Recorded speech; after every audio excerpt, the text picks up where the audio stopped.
Hello, folks, and welcome to 10 Points Under, where we are all friends, we are all amigos, we are all compadres. This is Big Bullfrog here, and joining me today is none other than the illustrious Tales of Valhalla. Thank you. It's Yeah, welcome. wonderful to be here. I love watching this show while I'm doing video editing or animating, so it's great to be on board and observe this game. Yeah, I'm excited to have you in here. Really quick, because I've really got to drop this. I don't know if our audiences merge at all or anything like that, but if there's anybody watching this who hasn't heard of or watched Tales of Valhalla, come up, watch it. He does stop motion Heroscape videos. They're super fun. They're super creative. The battle scenes are awesome. When figures die, they explode into wound markers. That's probably one of my favorite little things about the show. It's a great practical effect, yes. It's awesome. One of my favorites, yes. It's, just so much cool stuff going on over there. Definitely check him out if you have not. Like I said, I don't know how much our audiences intersect at all, so just in case there's anybody out there who hasn't checked him out already, check out those videos because they're really awesome. And as always, link in the description below. I always have lots of links in the description, and that will be one of them. For sure. And really simple. If you can't find a link, YouTube search bar, type Tales of Valhalla, you should be able to find us. Yeah, there you go. That as well. That out of the way, today we're going to be casting a game. This is from currently it's wrapping up, but the Reverse Draft Online Heroscape Tournament Season Extravaganza dealio that's going on. This is a game between Vegetarian and Chris Perkins. This is actually a game that, two players who we've seen a few times on the channel and two players who we've actually seen play each other before. And we've got Vegetarian on the left. He is running an army of Tailored Thikiri Warrior, Vinok Warlord, Zedekron, and 4 squads of Death Knights of Valkyrie. So a nice little army over there. Facing him, Chris Perkins. He's got, I feel like every time actually we have Chris Perkins, he's running some kind of a splash hodgepodge army going on, and he does it really well, so I'm not complaining. But he's got Raylan the Kiri Warrior, he's got 1 squad of Knights of Weston, Thorgrim the Viking Champion, 2 squads of Mesodemon Warmongers, and the Morrow Warriors. Also, so since this is reverse draft, I'm going to have a few more details about the draft, or just like how the drafting process works in the description. There'll be a link to the thread so that you can look it up more if you're interested in it. But basically what happens is you have 2 armies. One of them's usually going to be stronger than the other, so players will take turn bidding down the stronger army, like saying, hey, I'll take this stronger army, but I'll take out this figure. And they just kind of take turns doing that, bidding the army lower and lower until they're comfortable playing it against each other. So an interesting thing to note here is that Chris Perkins' army on the right actually had a few more pieces originally, and for those interested, those are Crixus, Miberksa, and Marku Essenwein. Those 3 figures were all also in the army originally, and they're the ones that ended up getting bid down. So that's 3 figures / 160 points actually. So Chris is playing about 160 points under Vegetarian's army, which kind of shows you like what they think about the strength of the figures going into this. Mm-hmm. And I noticed I was just observing between figures that have range and those that are on the ground that are just going to be basically fighting face to face. And Zedekron versus, like, say, on the other side, Mara Warriors, I think Zedekron has a little bit of an advantage because of the distance that he can fire. So you can basically have Zedekron in the background while the other figures try and bog down the rest. So I think Vegetarian might have a little bit of an advantage here starting out. Although when it comes to Chris's army, you do have what might be a little bit more numbers to where someone can escape and start scratching Zedekron a little bit. So this will be interesting to see. Yeah, I definitely agree with that. It's kind of that kind of matchup. Zedekron, especially since you're pointing out Zedekron, especially with Tailored giving +1 attack to Zedekron, that's a nasty combination. That's very true. Yeah, but then like you said, at the same time, Chris Perkins does have a bit more numbers going on. Zedekron is the only ranged figure in Veggie's army, while Chris has Mara Warriors as well as 2 squads of Mesodemons, so there's a bit of a range advantage that way as far as numbers go, but definitely like quality, quantity kind of thing, I think. For sure. And I mean, I wasn't familiar with the Mesodemon warmongers, but those look like little beasts. Yeah, they are. I mean, they have a little bit of range, and they can move fast, and their attack and defense good. I mean, only one hit on them, but they could do some damage and give some headaches in a hurry if they wanted to. So yeah, I'm excited. This seems interesting. And I mean, considering Tales of Valhalla is something that I do practically all the time besides family, I haven't played much Heroscape over the years, so this is another exciting thing just to at least see what's going to happen with this. So yeah, very excited. Very excited. It'll be really cool to see how this plays out. Let's go ahead and get this game rocking and rolling. Okie dokie.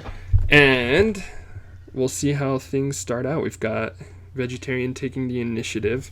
Just going off of order markers, looks like Chris is going to be going with the Morrow Warriors. Veggie's going to be developing with the Death Knights. Probably a good choice to get some board control first off. Mm-hmm.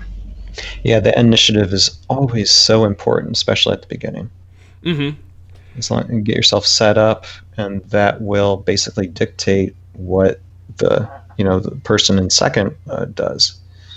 Yeah, I mean, I'll be honest, I usually, like, first round at least, I think going second is usually a lot nicer. Especially, actually, so looking at this matchup specifically, you've got Death Knights, which are all melee, and then you've got Morrow Warriors, which are all ranged. I definitely prefer to be going second there, just because the melee moves up, and then I can just take pot shots at them for the rest of the round, and just kind of be reactive like that. That said, with the dynamic heroes that Veggie has with Taylord and Venok Warlord, it is kind of nice for him to be able to just have that board presence. Sure, and I noticed that I think he's setting up Taylord to where he will not, unless Mara Warriors move, he's not going to be open to ranged attacks currently. Mm-hmm. So that's a good move. Yeah. And then Taylord, with the bonding from the Death Knights, probably still not quite worth 180 points, but just being able to fly in.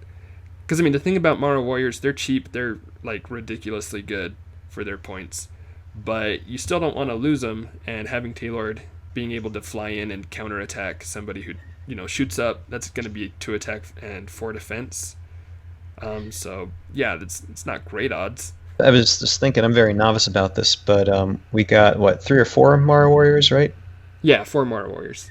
Like, I don't know if what I would do is advance 3, have them take pot shots, and then just have one hanging back near a water space.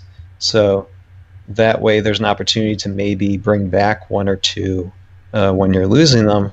Gives you a little bit of advantage as long as you can bring them back. Mm-hmm.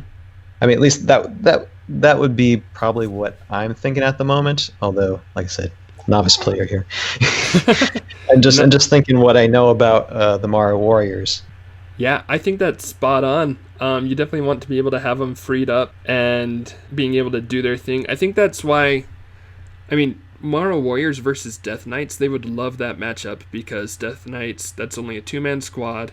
They're walking, and so Mara Warriors can pretty easily, hang back and take shots, and then when they do lose numbers, they're close to that water in the south, and they can water clone anyway. I think the wild card here is, kind of like we said earlier, Taylord and especially Venok Warlord, those super mobile heroes, because you can't really use range against them super well, because Venok Warlord, if you're shooting him, he's got 6 life, so he's going to survive your attacks more than likely. And then with 7 move, he just gets up there and smacks you back. Yes, he does. I'm looking. Okay, so we are moving the Mara Warriors up, and we are keeping a couple near water spaces. So that's good. Now, even though there is range, against Taylord, he's still elevated, so that provides him a little bit of defense. Yeah. And all of those attacks blocked right there. Or, 2 of them, not even rolling skulls. There you go. Yeah, pretty interesting start. Now we've got Venok Warlord coming in as well, which... Yeah, and I notice Vegetarian, he's starting kind of aggressively. To where Mara Warriors, I mean, are kind of a good start, but they can be wiped out quickly against strong figures. So I don't know if putting him in the forefront was the best idea. at the moment. Maybe it would have been better to have him do order marker 2, order marker 3, rather than the first.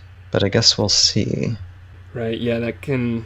Because it end up being in the way then. Because say if you if you want to put up, I'm sorry, I'm getting if you want the Mesodian warmongers up front and causing havoc, they're kind of it's going to be kind of hard to get them out now. That's true, yeah, and that'll depend on how Chris kind of develops. It looks like he's actually pushing a little bit more, at least with one of the Morrow Warriors. Yeah, I guess this is order marker 2 then. Yeah, so this is... So they're all on the Morrow Warriors, and oh my goodness, right up there against the Warlord. Yeah, huh. I was thinking he'd kind of backpedal here a little bit, but it looks like... No, he's not. He's Okay, so yeah, he's going to go up against that Warlord. Wow. Push in That is bold. Yeah, I'm kind of... So I wonder if he runs the last one away a little bit to save that potential for water cloning, or just takes a pot shot, or... Yeah, I don't know. Yeah, because I think, like you were saying, the Mesodemons are really, really good, and they've got really good staying power with their exoskeleton markers. So kind of how I was thinking, or envisioning this going is, start off with Morrow Warriors because they're fast, they've got some good range, and then backpedal, and then bring up the Mesodemons. But looks like he's kind of committing to this. Well, yeah. Well, I think he's keeping one next to a water space. Looks like. Hey, sometimes these Morrow Warriors, at least as far as when I see the personalities, they more just and they just want to. They do their best to get killed as quickly as possible because they're just mad all the time. He's kind of angry with stuff going on.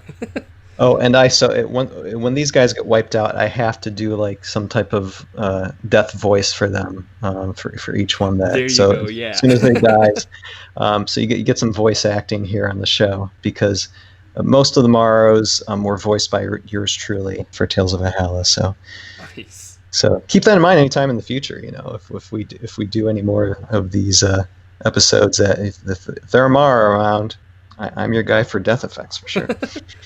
There you go. I'm totally down with that. That sounds great. Okay. So yeah, there's a lot of thinking going on. So okay, I think we might be abandoning the idea of having them close to a water space. Yeah, looks like he's trying to take some height advantage attacks. Looks like. And they're not really paying off. Okay, there's a wound on Venok Warlord. Okay. That's just whatever, yeah, 0 shields. Oh. Yeah. Okay, so wound on both of the heroes. I think he was probably preferring kills on the squad members, though, just to kind of whittle down the numbers. But and now we've got Zedekron coming in. Nice. Here we go. And this is when the slaughter happens. Yeah, Zedekron's so cool. I love Zedekron, especially with Taylord. Mm-hmm. So yeah, shooting up and up. That's a good matchup. Yeah. I'm just wondering where he's going to place him, because, wait, what's the movement on Zedekron? It's 5. Looks like he did choose to just stay there and shoot one of the Morrow Warriors. Okay. Because of that is crazy 8 one range. Down? Okay, Morrow Warrior down. Okay, here we go. Okay. Yeah, okay. There's your first Morrow Warrior death screen. Nice. Awesome. I think what we're kind of looking for now is the Morrow Warriors I just killed a guy scream, because they're not... Man, that's another 3 attacks just totally blocked. Cry of victory. Well, if they kill someone, I can do a Morrow cry of victory too. There you go. But only if we kill someone. Come on. Right. You want these rewards, you have to earn them. Come on, Chris. Give the fans what they want. Okay. Looking for us here. Okay, so now we're in the second round, right? Yep. Got the beginning Placing of the second order round. markers. Veggie's taking initiative there. Yeah, 19 for initiative. You can't. It's hard to lose on that. I love rolling a 20-sided die when you need a high number and then you get 19 or 20. Oh, it's such a good feeling. I know, right? Okay. Makes you feel so good. Yeah, looks like we've got... Yeah, we're advancing. Yeah, he's really pushing his advantage right now. Yeah. Which is being good. very I aggressive mean, with the Death Knights. Yeah, if he'd been losing some figures, I think things might be a little bit different. But I mean, just having not lost anything so far, really gain that height advantage, because really, I mean, Morrow Warriors they're good in certain places, but on their own, especially against strong characters, they are just cannon fodder. There goes another one, right? Yep, there goes one. Nice. And I only see, wait a minute, did two get taken out? 'Cause I only see one Mario warrior out there. Oh yeah, I think Vienok Warlord punched one. Okay. Oh, if we punched them. Okay. And then how did the Mario warrior go all the way back? Or did a Mario warrior retreat? Yeah, it just retreated. He tried to go for the water clone, but retreat. Man, Doing that with your throat is really hard to do, by the way. I bet. It takes a little bit of effort, and I had I'm sorry, Tales of Valhalla comment, but one of my voice actors who plays Lieutenant Dan, Mr. Joe, Joey Ranieri, he was with me at one time when I was doing all the voices for like the Mario Warriors for season 1. He was frightened. It was a frightening experience for him. I don't blame him though.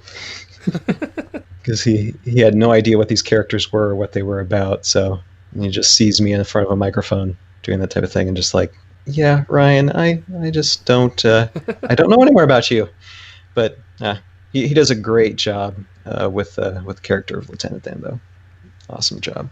Nice. Yeah, Lieutenant Dan's really, really good.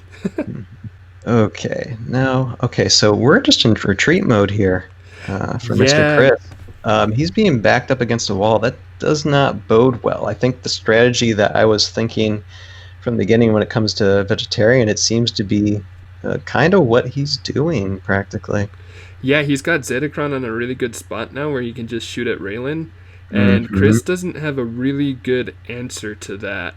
No. Without overextending, because he wants to sit back in Raylan's aura, but Zedekron just says, "Okay, you can sit back there, but I'll just shoot you." And I think the only thing to do is take Zedekron out now. Otherwise, it's just going to be pot shots the whole time until you got nothing left. Yeah, 100% true. And I think Chris is trying to figure out how to do that without Knights of Weston. Yeah. Oh, and then you got Vienok Warlord coming in. That is such a good combination. The Vienok Warlord in the forefront, being able to hold now everybody up. I mean, yeah. you can roll a dice if you want to break. What's the word when you're linked up with a character's enemy figure? Or when you're engaged. Engagement. Right. Yes. Thank you. Okay. Yeah. When you're engaged, and you can take a wound if you want to break engagement, but it's just another headache. Just another way to slow you down. Now, is there a bonding with the Knights of Valkyrie? Yeah, so Knights of Valkyrie, they're bonding with both Vienok Warlord and Taylord there. I'm gonna have to remember this army in the future and possibly play it myself, because it's a good setup.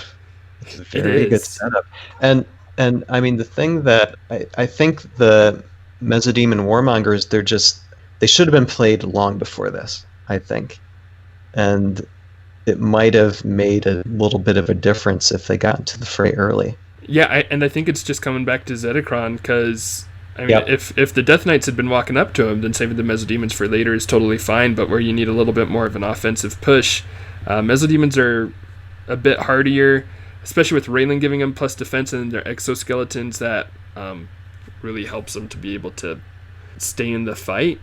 But at this point, they're still good, but they're also kind of struggling because we've already got Vienok Warlord and a Death Knight up in there, and so they're also having to defend as well as be the attackers, when usually you'd prefer that they're just laying down the damage.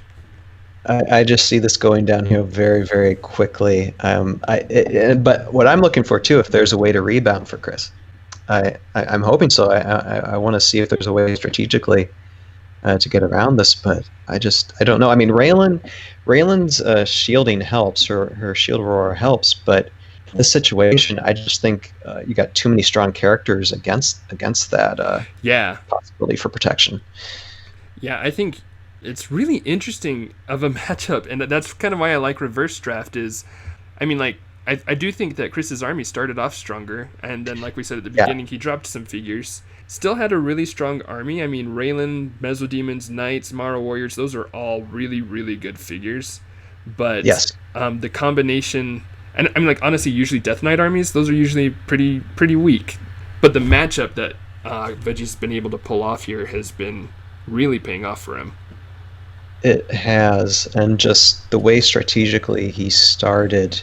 Like I said, sometimes that initiative roll at the beginning, if you're going first or second, Mm-hmm. can really play a huge role in how the game progresses. And I mean, we're seeing it play before us here. I just like how that Morrow warrior just in the background, Just hiding back there. just crying like, "Oh no, please don't kill me." Looks like those Mesos are making the push on Zedekron finally. They've been able to Yeah, there find we a are. way around. Now, see, this is what should have happened, at the beginning, to where, and you could have saved, a lot of figures from leaving the board at the beginning, Chris. So yeah, I mean, I think this was the best effective strategy, is getting these warmongers, hoping that they don't get pot shotted, Mhm. and start taking out Zedekron primarily with them. So Yeah, I think So, that's a see really how it goes. good. And now, like Zedekron, they did put one wound on Zedekron. Not quite enough, and Zedekron just took out Raylan right there. there you go. So yeah, a kill there for the Mesos would have been great. Shield roar, done. But yeah, and so now that It's like seeing just a huge tidal wave. Just it's just about to crash. Right. No matter what someone can do. But it's exciting, and it's funny how a lot of the Valkyrie warriors, they're still in the back. They're just hanging out, being like, yeah, we're just chilling. We just we'll come in if needed, but the guys will handle it. taking it easy, But we'll see. How many hits does Vinoc Warlord only got one hit against him still? Yeah, Up against all those guys. Wow. yeah. Just one wound on each hero, and then I think there's only been one Death Knight killed too. Let me check really quick. 1, 2, 3, 4, 5, 6, 7. Yeah, just one Death Knight's been killed. There's the second hit on Vinoc Warlord, but yeah, blinked against the Death Knight just now. Really not. I mean, like, Veggie's strategy, just making these power plays, has been really, really paying off. And then just the fact that Chris hasn't been able to kill the Death Knights he's wanted, or even get the wounds that he's wanted, has just been like, Yeah. been the nail in the coffin. I feel like, not that I mean, it's not quite unwinnable for Chris yet, but it's getting close. Yeah, the writing's a little bit on the wall, and it's. I always say, like, dice always plays a factor in this. You have to pray to the dice gods a lot, Mhm. usually, for these things, especially when things are not going your way and you want them to turn your way. I have this phrase that all dice hate me, because usually when I do dice rolls, it doesn't usually go my way. I actually had a friend of mine print out a shirt that basically says in the back, "All dice hate me," just for the fact that I say it all the time. So I love that shirt. Nice. It's a great shirt. It's a good shirt to have. Mm-hmm. Absolutely. Okay, let's see. So we're bringing in some more. So now we got warmongers against Valkyrie knights, basically. Pretty much, yeah. A little bit. There's like bits and pieces of the rest of the armies, but yeah, it's mostly those warmongers that need to pull it off. And Vinoc Warlord took a hit, but Thorgrim took a hit as well. Mhm. So now we're getting some meaty fighting here. Maybe we can get those Knights of Weston in. And it's always the thing is just how we're placing the order markers, for each round. And that really kind of can decide things a little bit. But in the background, we still have that little Mara warrior dude just going like, I'm just watching this. Or in the Mara language.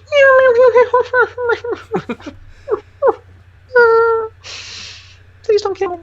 Okay. Leave me alone. until he water clones, brings back the rest of his boys, and lays waste to.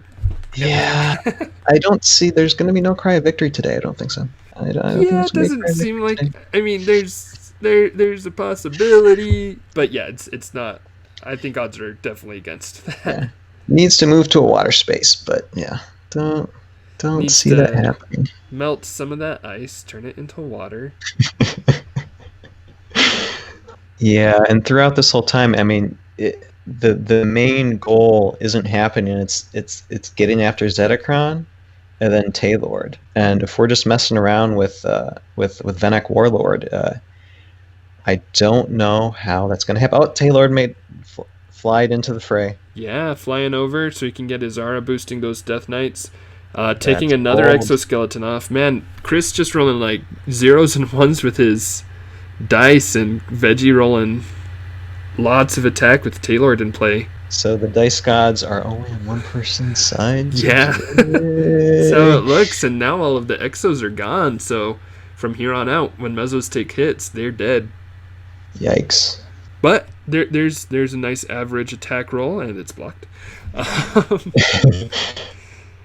And another average attack roll, which is also blocked. 3 shields. Wow. Yeah, these Death 3 Knights. shields apiece. That is. Yeah. That's something. That's some good rolling. And then 0 shields for Chris. My goodness. It's just, yeah. Just not getting those shields when he wants them, not getting the skulls when he wants them. It's becoming a slaughterhouse. It really Yeah. is. It's painful. It's very, very painful. It's kind of for the little Mara warrior to watch in the background, knowing that in the end he's going to be the last one to get it. Watches his fellow Mara warriors get killed, and then just watches the rest of his army get killed right before his eyes. That poor guy. It's a horrible thing. So there was just a good hit right there. Chris just got 3 wounds on the Venoch Warlord. Yeah. So that's a really good hit. But like you said, it's coming a little bit late in the game. If he can keep that offense up, then things could maybe stabilize. But Veggie still just has so much in the bank that it's not. You still got some Valkyrie Knight hanging in the background too. You still got 2 squads of them hanging in the back there. Yeah, 2 squads. You've still got Zedekron is still got a life left. You've still got Taylord has 4 lives left. Zedekron's taking a turn to snipe.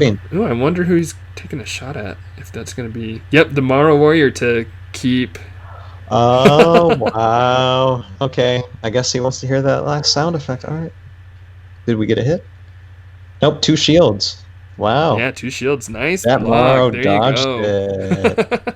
Okay, a little cry of victory, okay? Just a tiny one. Like, there you go. I lived! Earn that little cry of victory there. Yeah, that's a really good play, though. I think that was really smart from Veggie to just make sure that the... Because, I mean, Mara Warriors can go off if they start water cloning a ton. It's not, like, super likely in this game. But since it's a not possibility... a bad idea. Yeah, it's a good thing to just say, okay, no, you don't get that comeback chance. For sure. Yeah, it wasn't a bad idea. And since you have, like, the other figures already engaged, you know, it's good to hit at one that isn't engaged, that has the freedom of movement. Yeah, I definitely agree with that. Looks like Taylord's flying in to start chopping at some Knights of Weston. Knights of Weston. Yeah, the Knights of Weston have just accepted their fate. Looks like 0 shields. Well, how can you do anything but with 0 shields? That's just incredible. Yeah. I don't know how else to say it. There you go, 0 shields again. Yeah. I mean, you got history being made here with like 3 shields, you know, for 2 defense rolls, and then 0 shields for 2 defense rolls on the other side. Yeah. There you go. 2 shields for 3 total dice. Yeah, that's just wicked. Yeah, that's nuts. And I mean, like, Chris just isn't even able to put the final wound on Venoch Warlord. Or oh, here it goes. There we go. Venoch Warlord's going to be taken. Oh my goodness. Oh. Yeah, you're not escaping there, my little Mara warrior. You are about to get blocked. Did he block? Yeah, he blocked. It blocked. Wow, my goodness. This little guy's just avoiding. Chris, it looks like Chris is affectionately named that Mara Warrior Water Boy. And I will affectionately keep that and maybe use that for a future Mara Warrior in the future for TOV. Dude, that'd be awesome. Actually, I'm just going to write that down right now. Do it. That'll be great. Waterboy has officially become a plausible character. But yeah, there's like no let up here. Wanok just went through, took out Thorgrim, so there's now one Mesodemon and one Mara Warrior remaining. And still the only figure... Let's see, Chris has only killed 2 Death Knights. And then he's dealt, 5 out of 6 wounds to Venok. But that's only worth so much when he can't get that last wound, and he survived a few attacks there. Thorgrim on Waterboy. Yeah. Yeah, but it's... You think just one more round? I'm thinking one more round. Probably just one more round, unless things get insane. I think Chris is probably trying to decide if he... Wants to continue. Well, I mean, he could... Let's see, he could just stay there and clone with his Mara Warrior. He could try running away to try to get to water to get more clones. I don't know if that's... Oh, looks like that's what he's doing. Okay. Either way, it's entertaining. Nope. Okay. There you go. And he calls the GG. Oh, man. Good game. Yeah.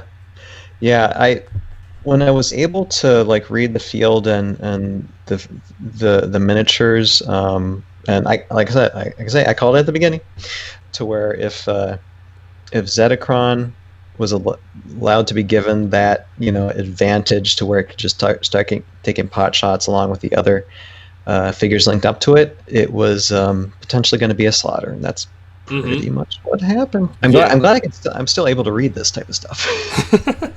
Yeah, you did really, really well. That was a really good call. I mean, and like you said, just like those early positioning power plays from Veggie, followed up by, Zetacron, height, Tailord, shooting Raylan, took her out pretty easily. He just pigeonholed Chris right there. Which, to be fair, Chris kind of wants to be all in one spot because of Raylan's defense aura, but he doesn't want to be losing all of his guys in one spot. Yes, and I know, what was it, the second or third round, when we saw that, the Morrow kind of retreated after they were advancing, and then everyone backed up into the original starting positions, and Vegetarian's figures had half the field. It just looked really, really bad. It's not a position you want to be in when it comes to Chris's side, to where you're still in the starting area and your enemy has taken up already half the field. Right. In good positions. That was not that just didn't look good. So yeah, I was really impressed with what Veggie was able to pull off with this. Honestly, going in, I've had a lot of games with Death Knights where just moving, it's a 2-man squad with a bonding hero, and they've got a lot of cool tricks, but they usually just have fallen short for me. So I was really impressed with what Veggie was able to do as far as just getting that board positioning, I think, especially, and then just pushing home that really solid win. Yeah, absolutely. So congratulations to those guys. Yeah, way to go, guys. I think it was well played on both sides. Just really, really good plays, really good power plays from Veggie, and Chris trying to keep up and just not quite being able to pull that off. Yeah, good to watch it. Hey, I like voicing some of those Morrow, so hopefully can do that in the future sometime. Yeah, we'll have to do like a Morrow Horde army sometime with you. You're gonna make me lose my voice. Just go all in on it. But yeah, thank you so much for joining me today at Tales of Valhalla. Thank you so much for having me on board, and hopefully I can do more in the future. Yeah, for sure. I'm looking forward to that. So before we sign off, do you have anything you'd like to share with the viewers, and any special messages or thoughts or jokes or I don't know, anything? Well, for sure, I can feel the wind running through my nostrils. Would probably be a good one to say, if you know that toothpick reference. But no, for those of you who watch Tales of Valhalla, thank you so much. And for those of you who just getting on 10 points under, please watch this. Support this guy. Support Big Guy. Thank you. Because I love watching this on my downtime when I'm editing, when I'm animating, like I said before. And just please support our content as much as possible with your subscriptions and your likes and the bell ringing and all that wonderful stuff. Yeah, for sure. Thank you for that. And yeah, especially like I said it earlier, I'll say it again now. Check out Tales of Valhalla. He's got really, really good content. It's awesome to watch. Like I said, super creative, super funny. Just an awesome spin on the Heroscape universe. So yeah, check it out. Again, link's going to be in the description. So just check out a couple of his videos, or all of them, because they're all fun. Please. Sounds great. Yeah, so that's us for today. Thank you for joining with us and watching this great game with us. And we'll catch y'all guys next time. This is 10 Points, going under and out.